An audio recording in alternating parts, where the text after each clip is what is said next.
Okay, thank you very much, everyone, and good afternoon. And let's begin with our provincial numbers. Again, 3,000 range today. We're now seeing a bit of a flattening of that curve. It's we're up 3,510 cases, and it's been provincially, and this has been kind of a pattern now. We peaked at 4,800, and then we kind of went down to the low 4,000s, and now this is the third or fourth time we're in the 3,000 range. So when you're looking at the curve, you're kind of getting an idea of a bit of flattening, although again, hospitalizations and ICU admissions have still starting to increase a bit, not disproportionately, but a bit more because there's a lag. Again, we're really pushed. Again, these numbers are being pushed upwards by GTA area. Ottawa had 206, and their numbers are stabilizing as well. Our numbers at the local level are actually going in the right direction. I was quite surprised this weekend. Actually pleasantly surprised, and you know, I say it in tongue in cheek. We only had 52 cases. 52 cases compared to what we've had, you know, over a 3-day period, what we had last week and weeks where we had in the hundreds. And so we've got 18 cases in Cornwall over the whole weekend, 10 in SDNG and 24 in Prescott-Russell. Again, high cases, but I'm just looking at it in the comparative sense. And if we look at our rolling averages, you can now clearly see a downward trend in our 7-day rolling average. Again, overall, we're still up in the 80 range, but far lower down. You could see a nice trend downwards, particularly in SDNG. But our average is there. Even Cornwall is going down. They're all going down. So again, I think this is a manifestation of what we saw in terms of the stay-at-home orders and some of the other restrictions that were put forward. So that's in the right direction, and let's hope that we continue with that moving forward. Again, staying home and adhering to those stay-at-home messages.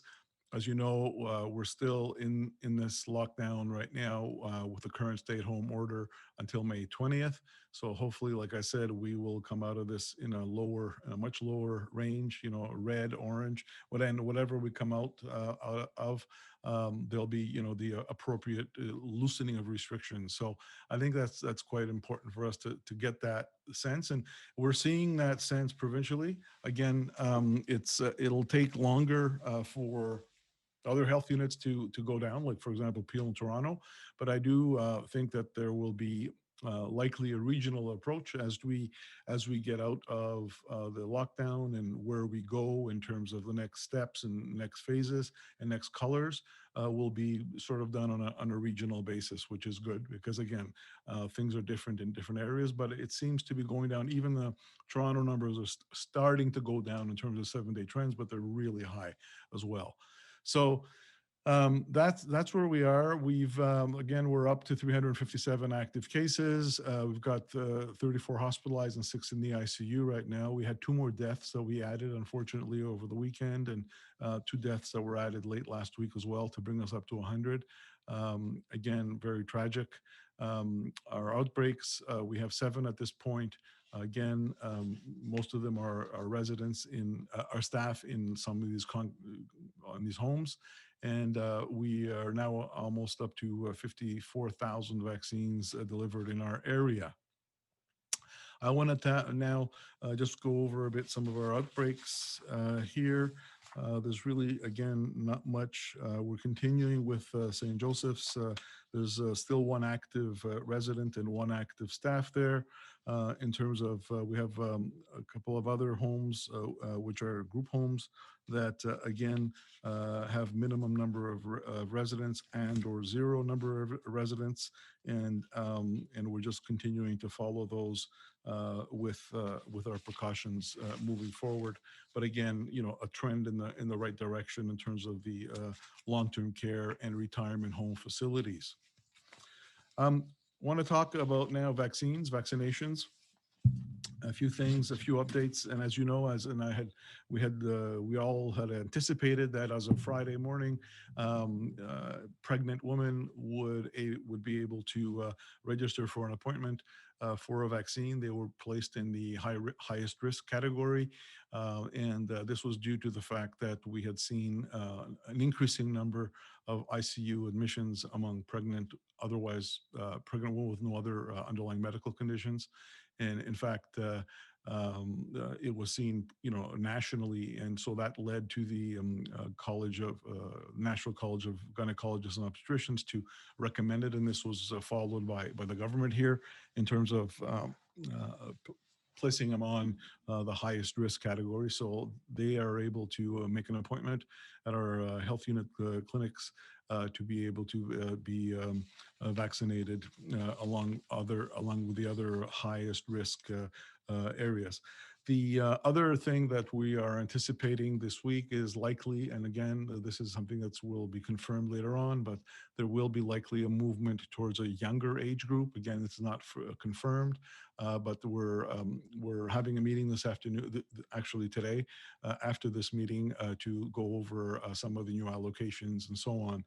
I want to talk a few other things as well. Our clinics are going well. As you saw the numbers there, we have done some projections based on our numbers, and we're projecting that between now and the 24th, around the last week of May, to have vaccinated another 58,000 individuals. Again, mostly first doses, and that's based on the allocations and allocations coming forward to us. So if we add that to the 54,000, we're looking at around 112,000 people that will have done their first dose by the end, but by the third or fourth week of May. Again, this is only based on Pfizer allocations. We have not been given our Moderna allocations, nor have we been given any Johnson & Johnson allocations. So, and we do understand that the Pfizer allocations may increase, but these are the numbers of what we have today, which I'm very encouraged. Again, if you're looking at about 112,000 people having received the first dose, that's among 170,000 eligible individuals, and I don't think that everybody's going to want. So if you take an 80% sort of approach, you're looking at about 155,000 people that will likely be vaccinated, want to be vaccinated, and will have done about 112,000 of them, around that time. So I'm very happy about that. I just hope that the numbers, there's no cut in our allocations moving forward. My suspicion is that if anything, it'll be increased. So that's excellent for us. Want to also talk about the pharmacy situation and clarify a few things. Number one, this has been something that public health units and medical officers of health have not been involved with. And by the way, the number that I gave you, the 54,000 number up until today, includes about 2,000 doses administered by our 6 pharmacies in our area. Our 6 pharmacies received collectively 2,200 doses, and almost all have been distributed, and we're counting those in our numbers. I just wanted to say again, we, the health units, do not have a say in which pharmacies are chosen. The only thing that we submitted to the ministry is that the list of pharmacies that we had approved for flu vaccine, and they're the ones that would be eligible and for receiving the AstraZeneca or any other type of vaccination. And so what we're told, and after speaking to the ministry, is that it's not a matter, I know there's a discrepancy between 6 of ours and, others have more, but we were told, and we saw the list here, we have a total of 57 eligible pharmacies in our area, most of which are ready, including 16 in Cornwall. That are ready to receive and approved from us and so on, have the fridges and all that. 5 in Hawkesbury, so it's 57 total, 2 in Alexandria, and really scattered all over our area: Rockland, Hawkesbury, Ingleside, all of those that usually give the flu vaccine. And so it's a matter of having the AstraZeneca vaccine in hand. So these pharmacies are ready. The numbers will go up as soon as we do have more vaccine available to us. Right now, pharmacies have been getting AstraZeneca, and one of the reasons we haven't had an increase in our areas, as you see, they've run out, the ones that have it now.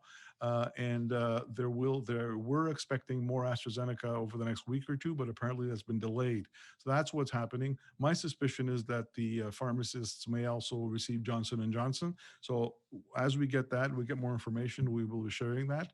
So these numbers will go up. And just to let you know, again, we do have approved pharmacies ready to go, just pending supply. I just want people to know that. And we can have a total of up to 57 in our East Ontario Health Unit area, including 16 in Cornwall, 5 in Hawkesbury, and a whole slew of others all over Embrun, Rockland, and so on. So again, that's not something that we're controlling, but I do know that these are the pharmacies that we have submitted that we know provide vaccination, and for the most part ready to receive.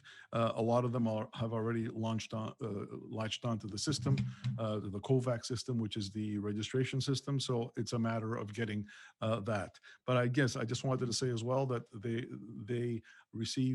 are able to vaccinate as well. Probably 25 to 40 each pharmacy, and so it's the combination of all of these that make it. But we have supply. We have our supply of per capita in our East Ontario Health Unit is at par of others. We're not we're not at the lower end. We're really, at par with everybody else. So there's no, they've caught up with that initial discrepancy, per capita. And so that's how we're able to move forward with vaccinating through our mass immunization clinics and also with the multiple doctors' offices and so on. And, as pharmacies come on, we can get some more as they get them, they will deliver them. So the numbers that I had told you in terms of projections are only based on the additional 58,000 that we will be vaccinating between now and the last week of May, a month from now, are based on our mass immunization clinics, are based on our hospitals administration and our primary care that do not include pharmacy allocations. So the numbers are just going to go up, and I'm very encouraged by that because, again, I do believe that that is our way out of the pandemic as the numbers go down and allow us to become less restrictive in terms of our numbers and ability to gather and so on. So that's very encouraging. Donc, bonjour tout le monde. Je vais commencer avec les chiffres antérieurs. On est rendu à 3500 cas de plus depuis le jour précédent. Et ça, à mon avis, on voit un plafonnement. La semaine passée, on était dans les 4000. Là, on est rendu dans les 3500. Donc, on voit un plafonnement de la courbe. Toujours, c'est Toronto, autour de Toronto, qui mène au niveau des cas. Ottawa avait 206 et on voit une stabilisation au niveau d'Ottawa aussi. Dans notre région aussi, on peut dire qu'on a des bonnes nouvelles, meilleures nouvelles, en effet. Nous avons ajouté cette fin de semaine 52 cas. Donc, c'est un chiffre qui est plus bas que l'habitude. D'habitude, la semaine passée, je pense qu'on a ajouté une centaine et on est rendu, on était dans une journée, des fois, on avait 63, 73, etc. Donc, on voit que les chiffres vont en diminuant. Ça, c'est des bonnes nouvelles. Si on regarde au niveau des moyennes mobiles, vous pouvez voir ici qu'on a vraiment une nette diminution des cas. On voit vraiment une diminution vers le rouge ici. Bien entendu, on est toujours plus haut que la rouge, mais à la moyenne, au niveau du bureau de santé de l'Est Ontario, on est à 85. Il y a à peu près 2 semaines, on était vraiment dans 150 et plus, comme vous voyez ici. Donc, si on voit la différence, on va en diminuant.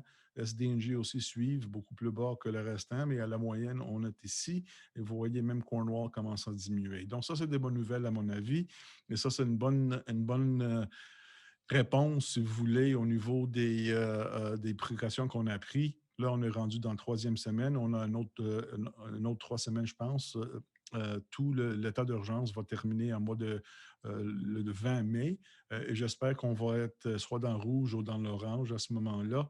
Et là, on pourrait rouvrir et vraiment diminuer les restrictions qu'on a actuellement.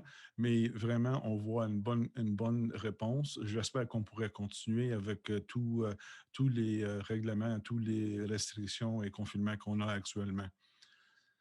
On a 34 hospitalisés, 6 aux soins intensifs.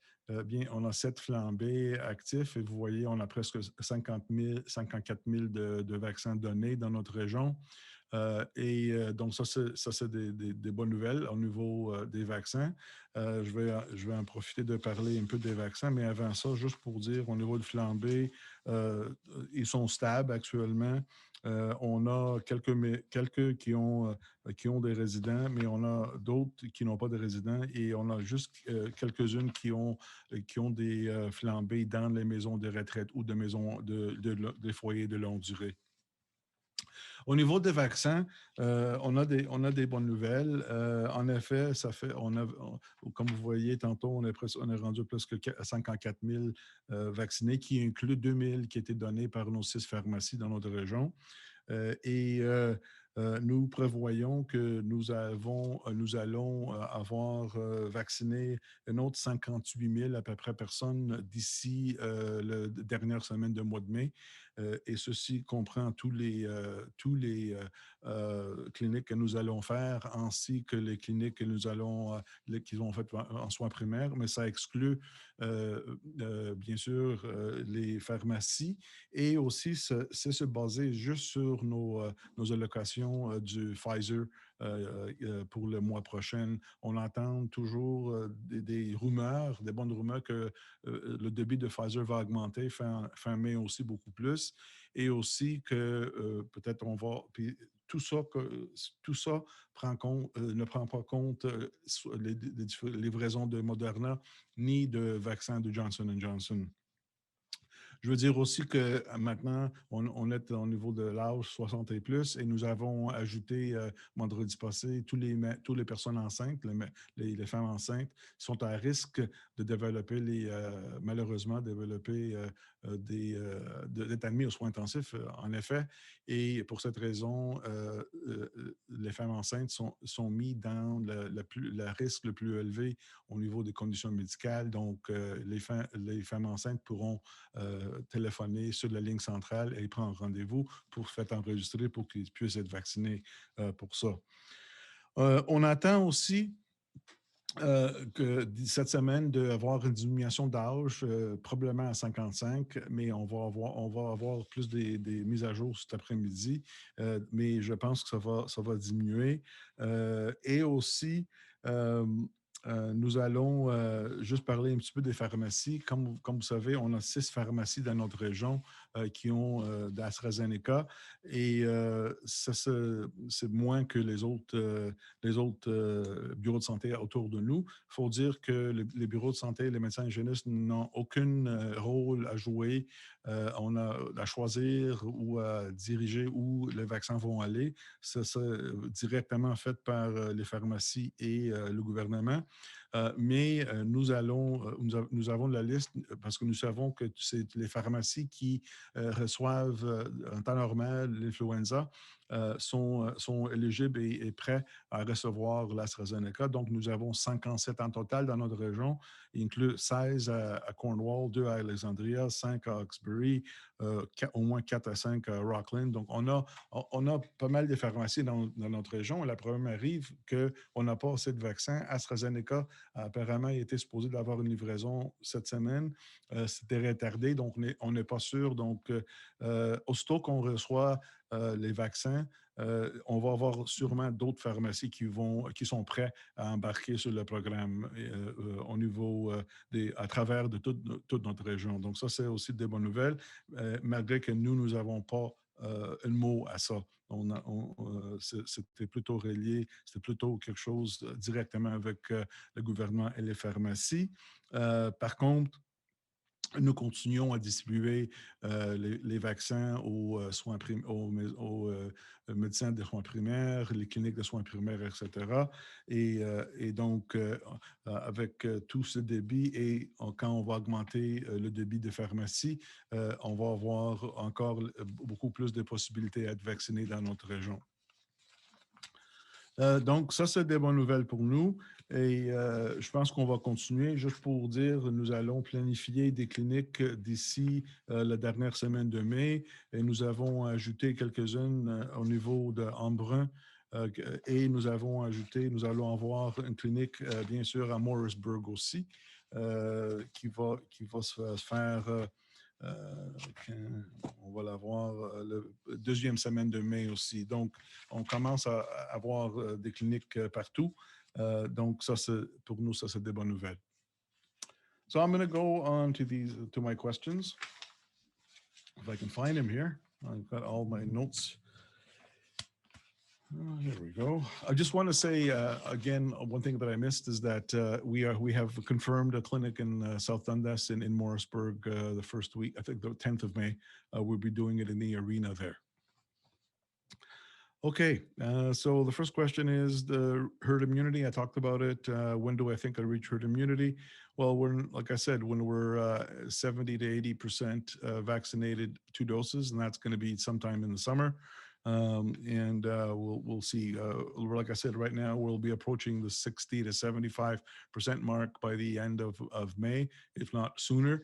So it's just a matter of second doses. That's when we're really going to see herd immunity. That's not to say that we're not going to be using first doses, first dose percentage of people as a gauge to be able to help us guide us out of some of the restrictions. For example, we have different levels. So let's say you're 60% or 70% first dose and 10% second dose. We can remove these restrictions, and that's what's being worked on provincially. I have a question here from CBC, just a clarification, because they had asked me how many our health unit vaccinated today, and I had talked about the numbers, and when I said it does not include others. So the numbers that I said are our capacity. Each of our clinics, our mass immunization clinics, can go up to 1,000 to 2,000 per day, depending on where they are.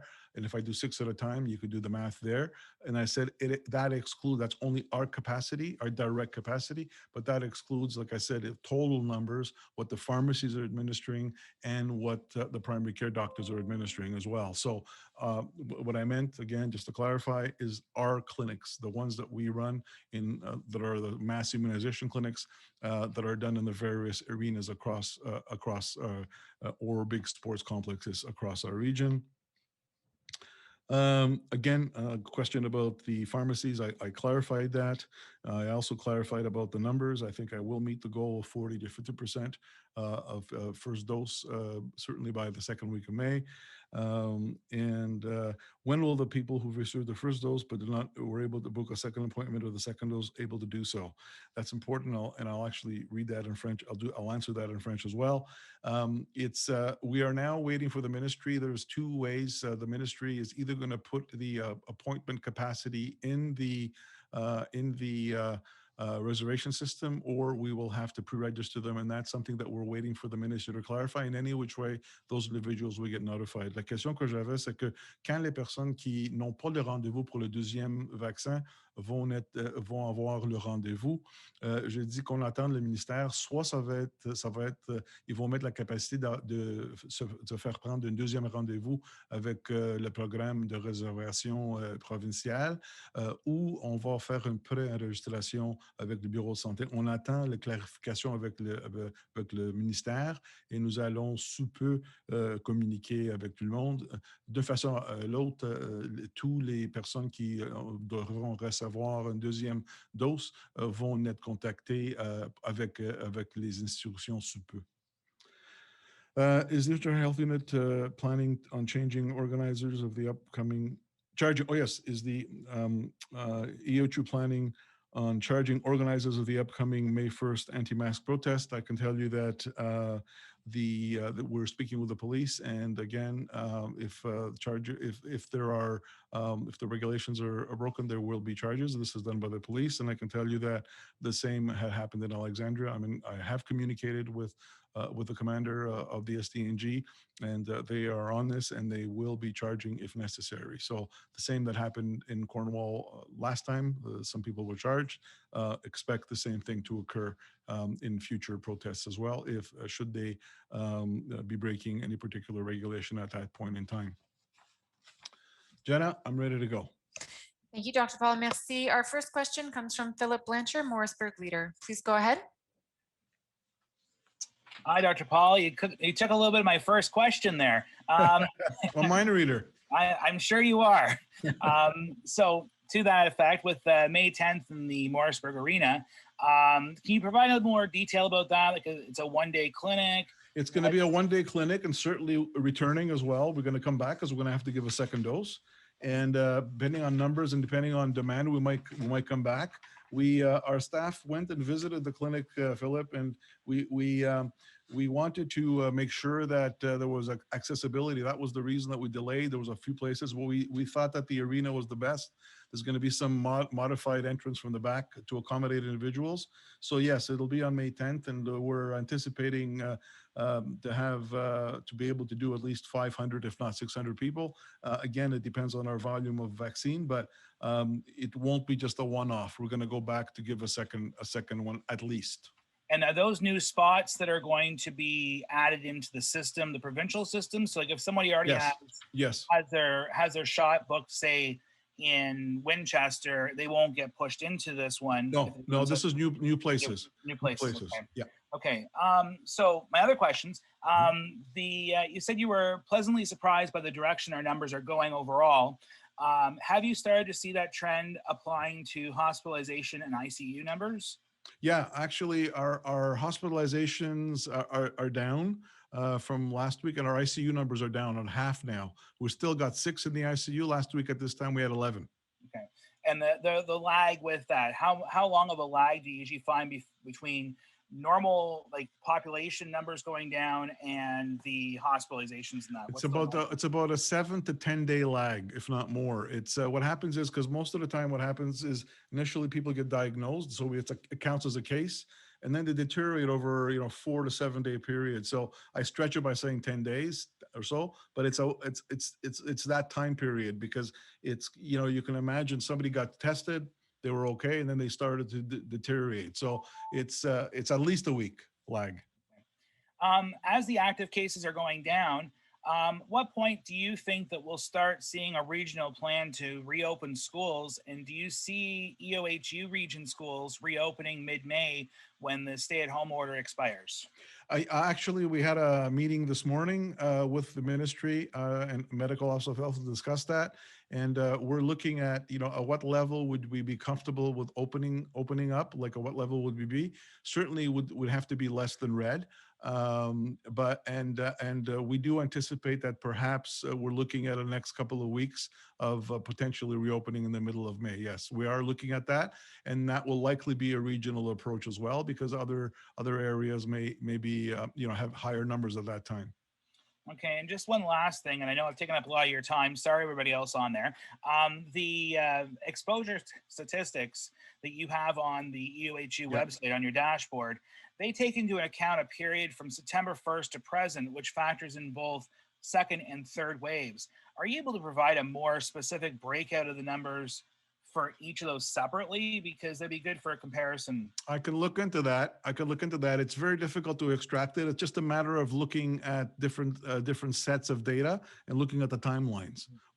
I'll look at that with my staff. It's very difficult to extract it from CCM, but once you've extracted it, then it's a matter of just looking at the dates. Right. Okay. All right. Thank you. No problem. Next question, Natasha Wood, Nation Valley News. Please go ahead. Hi, Dr. Paul. Hi. I'm sure you already said this, but I wasn't fast enough to write it down. What are how many people have you vaccinated thus far? Close to 54,000. It's on our website. It's about 54,000. Actually, if I give you I can give you the exact number. 53,794. And most of those have only received the first dose? First dose, yes. Okay, thank you so much. You're welcome. Do those joining by phone have questions? Press *6 to unmute. Ceux qui se joignent par téléphone ont-ils des questions? Appuyez les touches étoile 6 pour désactiver le mode silencieux. Those are all the questions for today, Dr. Paul. Thank you. Bye-bye, everyone. Merci.